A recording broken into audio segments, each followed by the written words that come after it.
Shalom, jumpa lagi dengan saya di Klavus Sukacita. Saya akan membagi bagian kebenaran firman Tuhan bagi setiap kita pencinta Klavus. Mari kita berdoa. Kami bersyukur kami ada di bulan yang baru ini. Kami siap mendengarkan firman-Mu. Roh Kudus bekerjalah dalam hidup kami, agar firman yang kami dengar benar-benar membawa hidup kami untuk terhubung dengan Tuhan. Amin. Bagian kebenaran firman Tuhan Ibrani pasal 4 ayatnya yang pertama, demikian bunyi firman Tuhan. Hari perhentian yang disediakan Allah. Sebab itu baiklah kita waspada, supaya jangan ada seorang di antara kamu yang dianggap ketinggalan, sekalipun janji akan masuk ke dalam perhentiannya masih berlaku. Demikian jauh pembacaan firman Tuhan. Pemirsa Klavus yang diberkati oleh Tuhan, kita bersyukur kepada Tuhan bahwa Tuhan terus memberikan kesempatan bagi saudara dan saya di dalam menjalani hari-hari hidup kita untuk kita mengalami janji-janji Tuhan di dalam kehidupan kita.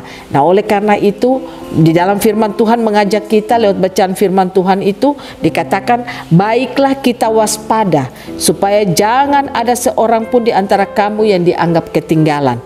Saudara, janganlah kita ketinggalan, karena dikatakan sekalipun janji akan masuk ke dalam perhentiannya masih berlaku. Tuhan memberikan kesempatan bagi saudara dan saya untuk menerima janji-janjinya. Dia berikan kesempatan untuk saudara dan saya ketika menerima janji-janji Tuhan, maka saudara dan saya tidak perlu lagi repot dalam hidup kita. Artinya saudara dan saya tidak perlu stres lagi dengan apa yang kita makan minum, kita tidak perlu stres lagi dengan perjalanan hidup kita, tetapi kita percaya dan kita bersyukur Tuhanlah mengatur semuanya dalam hidup kita. Nah, oleh karena itu semua itu akan kita alami dalam kehidupan kita kalau kita sebagai orang yang percaya kepada Tuhan. Bagaimana kita hidup itu harus kita perhatikan dalam kehidupan kita. Saudara, situasi keadaan terkadang bisa membuat orang itu hidupnya jauh daripada Tuhan. Kenapa banyak orang stres? Kenapa banyak orang hidup dalam pergumulan? Kenapa banyak orang hidupnya tidak berkemenangan? Karena dia tidak mewaspadai dirinya, sehingga iblis mengambil bagian dalam kehidupannya lewat situasi, lewat keadaan, lewat sakit penyakit, lewat kekurangan dan sebagainya. Iblis mengambil bagian dalam kehidupan orang percaya itu, sehingga apa? Ketika dia bergereja, ketika dia rajin beribadah, bahkan dia mungkin seorang pengkhotbah, tetapi dia tidak bisa lepas daripada semuanya itu. Sekalipun dia rajin untuk melakukan pelayanan, tetapi hidupnya stres terus, hidupnya penuh pergumulan terus, hidupnya penuh dengan ketakutan, hidupnya penuh dengan kekhawatiran. Itu terjadi karena apa, saudara? Karena dia tidak mewaspadai dirinya. Nah, oleh karena itu mari kita waspada. Kalau firman Tuhan mengajak kita, baiklah kita waspada di dalam seluruh kehidupan kita supaya kita tidak dianggap ketinggalan. Sehingga kalau kita tidak ketinggalan, maka kita bisa menerima apa yang Tuhan sudah janjikan bagi hidup saudara dan saya.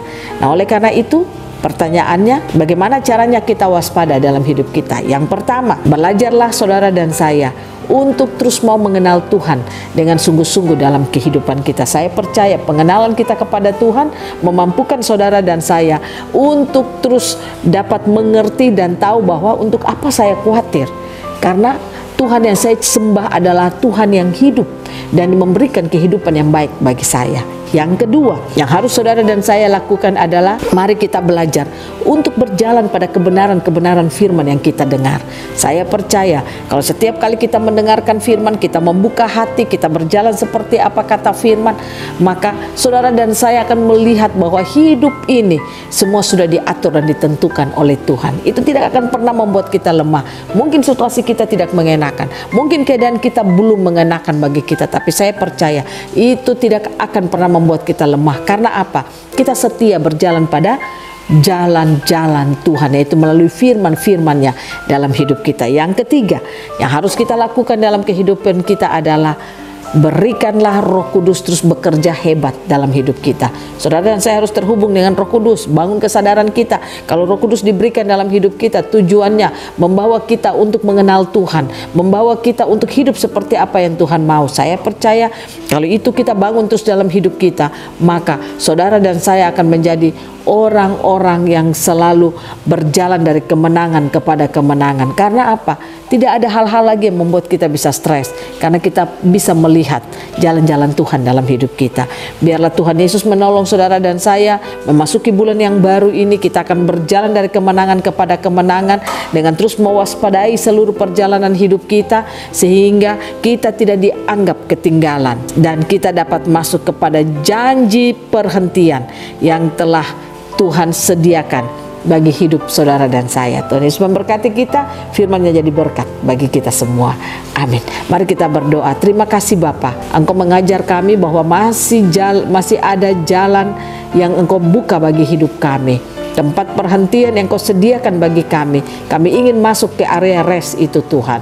Biarlah Engkau memberkati kami, mampukan kami, agar kami mengalami rest di dalam setiap kehidupan kami. Terima kasih banyak Bapa. Roh Kudus tolong kami, agar firman-Mu terus tersingkap bagi kami. Di bulan yang baru ini kami akan memasukinya, berjalan dari kemenangan kepada kemenangan. Amin. Shalom, Tuhan berkati.